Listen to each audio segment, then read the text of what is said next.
hal syirik yang kayak gitu. Iya ya, emang apa ya nih di daerah mana tuh yang bisa dibilang kayak gitu lah? Kalau di pedalaman sih itu kaki khusus, jampi-jampi, sama dukun. Emangnya kalian masih percaya sama hal kayak gitu?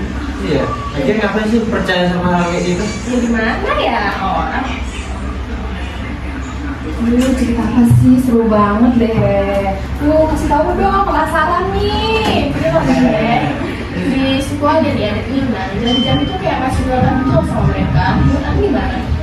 Jampi itu banyak banget, apalagi daerah Pulau Jawa. Itu udah nggak bisa dihindari, udah turun-menurun, dan sebagian orang itu udah pasti banyak yang percaya, termasuk Ante yang pasti percaya dengan hal itu.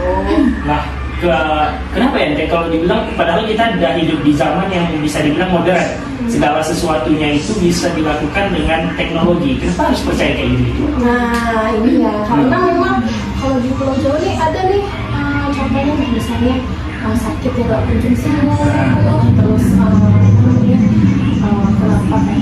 garis lah misalnya, Masih ada yang kayak gitu-gitu nih ya? masih banyak banget. Jadi ya kayak gitu. Emang menurut yang Iya, itu nenek moyang.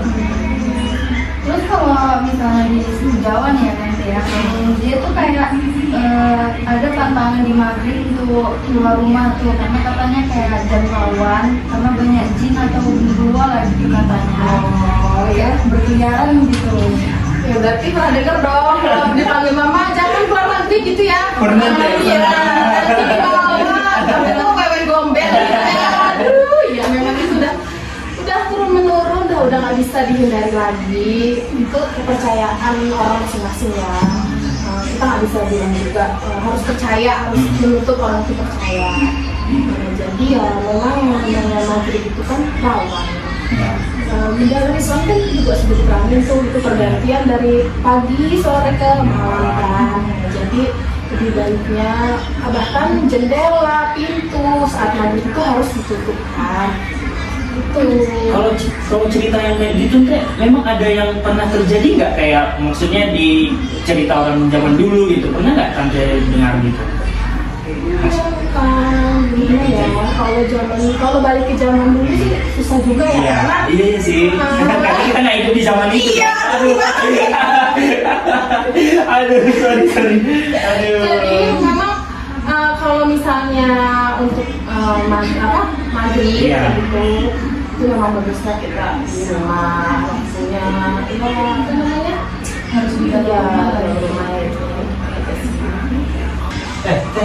Kalau di adat Jawa itu katanya ada sesajen gitu ya, itu gimana ya? Nah, banyak kan ada turunan Jawa nih ya kan. Nah, jadi sesajen itu kayak kita tuh menghormati leluhur. Nah, sesajen itu juga banyak jenisnya ya. Bukan berarti dia tuh kayak menyembah atau syirik ya.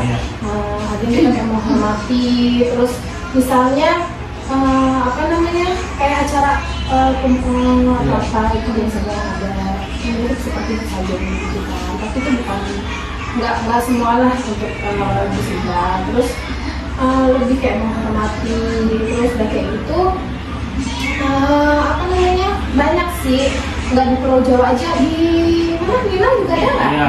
Di Minang ada. Mungkin itu kok percaya orang dulu ya, mungkin sama yang Minang gitu.